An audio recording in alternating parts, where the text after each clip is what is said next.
Team patents நடத்தும் முதலாம் ஆண்டு மின்னலி கைப்பந்து போட்டி முதல் பரிசு பெறும் அணியான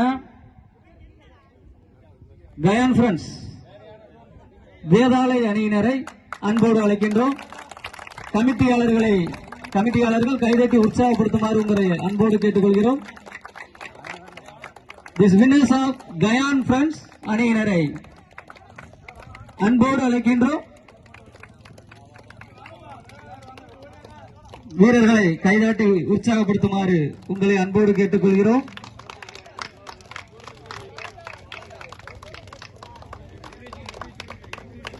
முதலாம் ஆண்டு வின்னர்ஸ் கயான் ஃப்ரெண்ட்ஸ் வேதாளை. இந்த பரிசு தொகையை வழங்க டாக்டர் SMD சீனிமாரி அவர்களை அன்போடு அழைக்கின்றோம். ஊராட்சி மன்ற துணைத் தலைவர் டாக்டர் SMD சீனிமாரி அவர்களை